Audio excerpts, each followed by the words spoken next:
सोचता हूँ कि शायद आज के बाद किसी लड़की पे मुझे जिंदगी भर कभी भरोसा नहीं रहेगा। किसी भी लड़की पे मुझे जब भी दिखता है तो लगता है कि जब 7 साल का रिलेशन में कोई इस तरह से मेरे साथ मजाक कर सकता है तो और क्या हो सकता है। अब कुछ भी नहीं बचा। मुझे 1 महीने के लिए गायब रहना पड़ा। I was absconding for a month.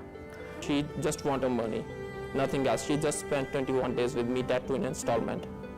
उस टाइम मेरे को फील हुआ कि यार क्या सोचा था, कितने अच्छे सुंदर सुंदर सपने ख्वाब सजाए थे, सब बर्बाद हो गया। उस दिन लगा कि हाँ, जो लाइफ पार्टनर है मेरा, वो मेरा ही सपोर्ट नहीं कर रहा। हमारे हरियाणा में बोलते हैं प्रधान है वो अपने घर का, तो जो घर का प्रधान है वो तो दुखी हो गया आजकल। And now I am very much determined कि अब ये तो तभी खत्म होगा जब I will prove my self clean. जब शादी हुई तो मैं अपनी वाइफ को किसी भी चीज़ों से ज़्यादा मैं उसको रिस्पेक्ट दे रहा था। मैं उसको हर तरह से प्यार देने की कोशिश की, बट मुझे लगता है कि शायद वो शादी के लिए कभी प्रिपेयर थी ही नहीं। शादी से पहले सब कुछ ठीक था। हम लोगों की एंगेजमेंट जुलाई 2016 में हुई थी। उसके बाद 5 महीने का समय हमें मिला एक दूसरे को जानने पहचानने के लिए। हम लोगों ने उस चीज़ का काफ़ी उस टाइम का फ़ायदा उठाया और एक दूसरे को समझने जानने की कोशिश की।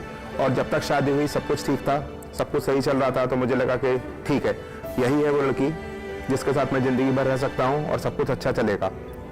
I got married from a portal, Shaadi.com, from where I met a girl. She is a air hostess. कहते हैं कि मतलब सफ़ेद घोड़े पे एक दूल्हा बैठ के राजकुमार आएगा, वैसे ही हम जैसे लड़कों के भी ख्वाब होते हैं कि हमारी लाइफ में एक रानी जैसी लड़की आएगी जो आपकी केयर करेगी, आपकी फैमिली की केयर करेगी। मैं पहले गुड़गांव में इंजीनियर था, दिल्ली से इंजीनियरिंग करी, घर वालों ने पढ़ने लिखने के लिए भेजा था।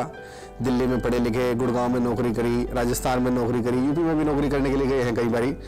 तो जब घर वालों को लगा कि हाँ भाई अब बेटा हो गया है शादी करने लायक, तो 2014 में मेरी शादी हो गई। शादी हुई 1 दिसंबर को। तो शादी के बाद में अच्छा था, सब कुछ ठीक ठाक चल रहा था। मेरी शादी नवंबर 2017 में जमशेदपुर झारखंड में हुई थी। शादी के बाद ठीक 10-15 दिन बाद हम गुड़गांव रहने वापस आ गए थे। मैं और मेरी वाइफ अकेले रहती थी।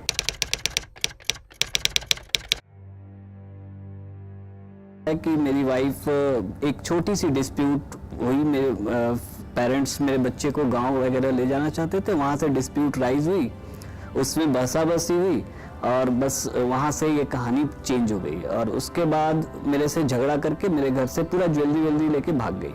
हम लोग इमरजेंसी में घर गए। मेरी वाइफ का जो वहाँ पर नेचर था और जो उसका तौर तरीका था रहने का, वो वहाँ किसी को भी समझ में नहीं आया। वो अपना रात भर मतलब दिन के टाइम सो लिया, जो भी कर लिया। जैसे पेरेंट्स लोगों से कुछ बोलते थे कि आप बेटा ऐसा कर लो या वैसा कर लो, उसे उसने अदरवाइज लेना शुरू कर दिया। तब मुझे कहीं जाकर रियलाइज़ हुआ कि शायद ये मेरे पेरेंट्स की रेस्पेक्ट बिल्कुल भी नहीं कर रही है, और अगर उसे कुछ समझाने की कोशिश की जा रही है तो वो उस चीज़ को अदरवाइज लेती है और वो अपने ही पेरेंट्स का कहा मानती है।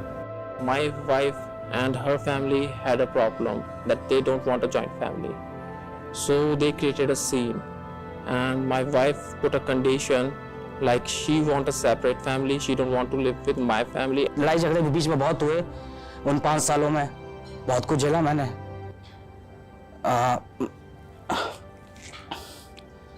मैंने देखा कि मतलब हर 6 महीने वो अपने मायके जाके रहती थी, किसी ना किसी बात पे झगड़ा करके। उसके घर वाले आते थे, मेरे घर के बाहर खड़े होके हंगामा करते थे, फिर भी मैं उसको समझाता रहता था कि नहीं ऐसे नहीं करना, ऐसे नहीं करना, क्यों करते हो। तो बोलती थी इनडायरेक्टली मेरे को, मतलब डायरेक्टली कभी नहीं बोला, इनडायरेक्टली बोलती थी तुम्हारे मम्मी पापा के साथ मेरे को नहीं रहना, मेरे को अलग रहना है तुम्हारे साथ। उसके बाद कंटिन्यूअसली मैं अपने बच्चों के लिए, अपने पेरेंट्स के लिए, इस अपनी शादी को सेव करने के लिए मैंने लिटरली 20 to 25 टाइम्स मैं अपनी वाइफ को लेने गया।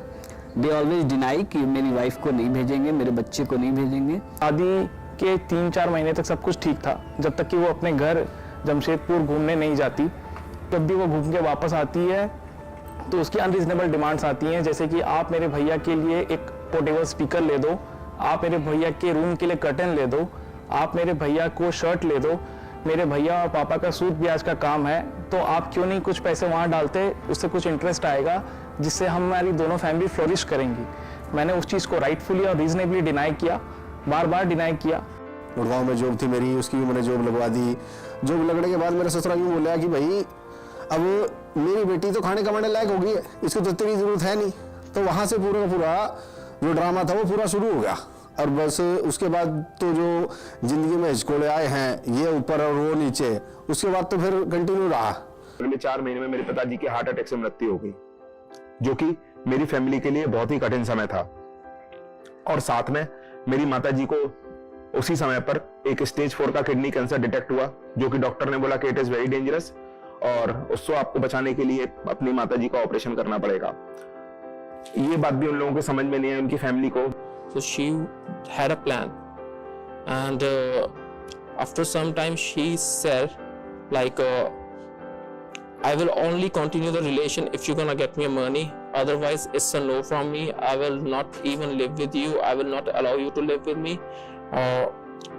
If you gonna get me your money then it's okay, otherwise I will sue you in a court. तो ठीक 2.5 महीने बाद उसने फिर से घर छोड़ा। घर छोड़ने के बाद उसने खूब दबाव बनाया माताजी, पिताजी और मुझ पे कि आप लोग सौरभ को जमशेदपुर शिफ्ट करा दो और अपने भाई के साथ वहाँ पे टैक्स की प्रैक्टिस में इन्वॉल्व करो। जब मैंने उस चीज़ को अगेन राइटफुली एंड रीजनेबली मना किया तो उसने वापस घर छोड़ा, और इस बार घर छोड़ने के बाद उसने केसेस लगाने की धमकी भी दी।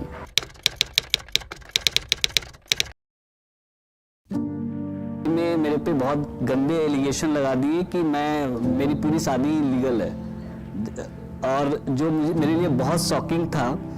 और मुझे लगा कि मैं किस रिश्ते में रह रहा था इतने दिन से। मैं बहुत रोया था उस दिन, मुझे याद है वो एलिगेशन पढ़ के लीगल नोटिस पे। उसी बात को लेकर उन्होंने पुलिस में कंप्लेंट कर दिया। पुलिस स्टेशन से मेरे पास फोन आया कि आपकी वाइफ ने आपके अगेंस्ट कंप्लेंट की, अगर आप कल सुबह 10 बजे तक नहीं आओगे तो FIR कन्वर्ट हो जाएगी और हम आपको अरेस्ट कर लेंगे। And then slowly it came into a police and then into a court, and I am facing a false charges now. बीच में काफ़ी एलिगेशंस भी मेरी वाइफ ने लगाए कि मैं पैसे छीनता हूँ उससे और मेरे को स्टोन प्रॉब्लम थी तो उसकी ट्रीटमेंट चल ही रहा था उस दौरान। तब मेरी वाइफ ने ये भी एलिगेशंस लगाया कि मेरी पथरी उसके अंदर चली गई है। मतलब एक टाइप से, मतलब ये मजाक टाइप क्या था मेरे को समझ में नहीं आया। मतलब ऐसे कैसे पॉसिबल हो सकता है। लिटरली मेरे को पूरा अब्यूज किया गया। लगभग 1.5 साल एक कमरे में बंद करके, किसी को अगर लगातार आप फेक एलिगेशन लगाओगे तो किस तरह से लोग टॉर्चर होते हैं वो मैंने फील किया। जब मुझे लगातार अब्यूज कर रहे थे लोग, मुझे लगातार मेरे पर फेक एलिगेशन लगाए जा रहे थे, जो एक्चुअल प्रॉब्लम थी उस पर कोई बात ही नहीं करता था। मैं पूरा फ्रस्ट्रेट हो चुका था। अल्टीमेटली मैं अपने आप को, बच्चे नहीं थे तो मैं उनके खिलौने देख के काफ़ी रोता था घर में। पेरेंट्स को कभी भी नहीं बता पाया कि मेरे साथ ये कुछ हो रहा है। किसी को बोलता था तो सब बोलते थे कि ऐसा हो ही नहीं सकता, एक लड़की ऐसा कर ही नहीं सकती है। मैंने कहा मारते पीटते कब है हम, उससे पूछो। तो एक बार फिर पंचायत बैठी, फिर उन्होंने फिर बोला, जब मैंने अपनी वाइफ से जो एलिगेशन मेरे पे लगाए गए मैंने पूछा इससे पूछो ये हुआ है कि नहीं हुआ, उसने वहाँ पे कुछ जवाब नहीं दिया, चुप रही वो। वेट किया, लोगों से प्रेशर डलवाया। जब हम फिर भी नहीं माने तो उसने 498 IPC, 406 IPC, 34 IPC, dowry prohibition act के अंदर सेक्शन 3, सेक्शन 4 मेरे पे, मेरे पिताजी, माताजी और मेरे भाई पे, छोटे पे, सब पे लगाया। 3 या 4 महीने बाद बिना मुझसे कुछ बात करे, जीत करे, डायरेक्टली मेरे ऊपर केसेस डाल दिए मथुरा में। 498 दहेज का डाला, मारपीट का डाला, और यहाँ वो कभी कंसीव नहीं कर सकती थी तो उसका इल्जाम भी मुझ पे लगाया। और ये भी दिखा कि वो प्रेग्नेंट हुई, कंसीव किया उसने, वो प्रेग्नेंट हुई और मैंने उसका जबरदस्ती अबॉर्शन करवा दिया घर में ही दवाई खिला के।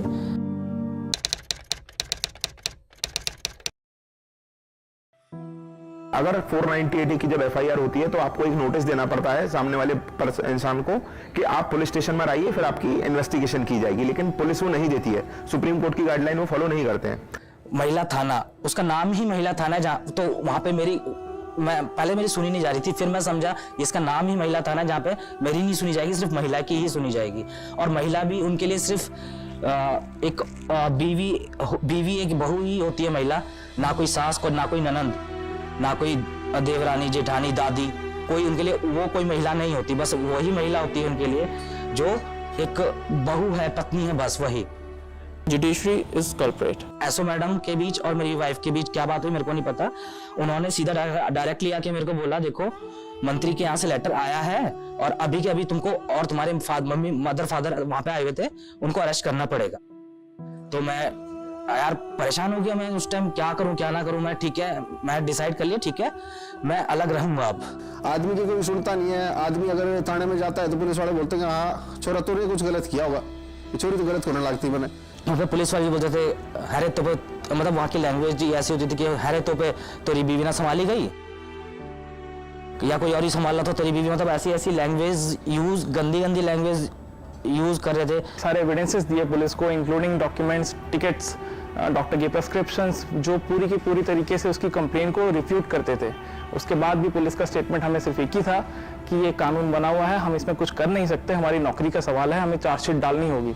तो उन्होंने अपनी जिम्मेदारी करते हुए उन्होंने चार्जशीट डाली और किसी भी एविडेंस को ठीक से टटोला नहीं, समझा नहीं।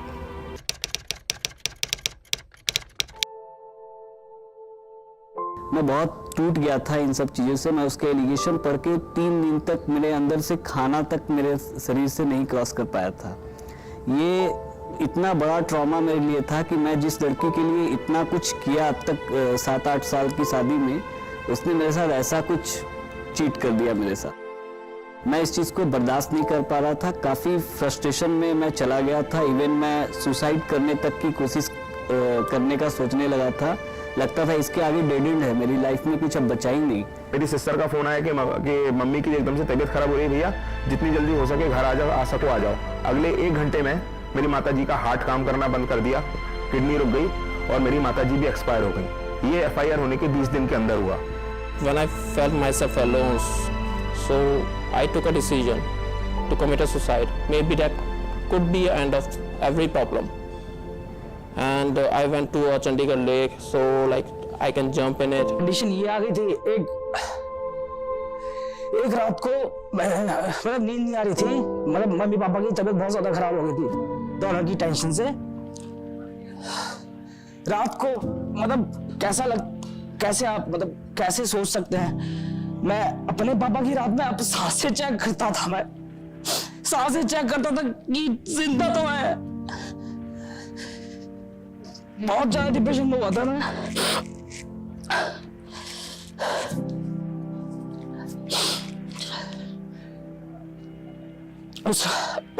उस दौरान मैंने सुसाइड प्लान कर लिया था कि मेरे घर के पास NH-24 है, हाईवे है, ट्रक चलते हैं, किसी भी ट्रक के आगे घुस जाऊंगा।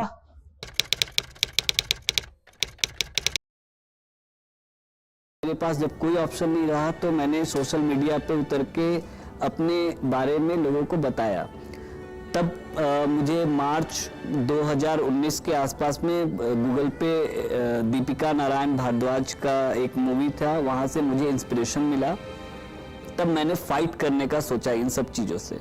किसी के लिए भी 30 साल की उम्र में अपने माँ बाप को खो देना, इससे बड़ा दुख नहीं हो सकता। मैंने अपने इन हाथों से उन दोनों की चिता जलाई थी, तो मैं समझ सकता हूँ कि मेरे दिल पर क्या बीती थी। लेकिन मैंने एक बात अपने मन में दृढ़ निश्चय कर लिया कि आगे जाके कुछ भी हो जाए, मुझे चाहिए लोग जो करना चाहे कर दे, लेकिन मैं कॉम्प्रोमाइज नहीं करूंगा और मैं अब case लड़ूंगा। Like while walking around, I found few people, those are also facing same problems. So I just like listened to them standing alone side by, and then I entered in that group. So I found myself not like I'm not alone. I like same community, same people are there like who are facing same problems. मैं घर से रात के 3 बजे चुपचाप निकल गया वहां पे गया रोड पे, तो देखा वहां पे एक भिखारी बैठा हुआ था, उसके साथ उसका बच्चा था। वो बाप मतलब लेटे हुए थे रात में, वो उस बाप ने उस बच्चे का हाथ पकड़ रखा था सोते हुए भी। वो सीन देख के मेरे को लगा यार मैं अपने बाप को ऐसे सुषमा अकेला कैसे छोड़ दूं, मेरे को जीना है उनके लिए। फिर मैं उसी टाइम वापस वहां से आ गया। फिर मैंने अगले दिन सोचा अब मुझे कुछ करना है। फिर मैंने ऑनलाइन ढूंढना स्टार्ट किया कि मेरे लिए भी कुछ है या नहीं। सिंस मैं चार्टर्ड अकाउंटेंट हूँ, मुझे लॉ की थोड़ी नॉलेज जरूर है, तो मैंने बेयर एक्ट्स पढ़ने शुरू किए, मेंस राइट एक्टिविस्ट से इन्वॉल्व हुआ, and now I am very much determined कि अब ये तो तभी खत्म होगा जब I will prove my self clean.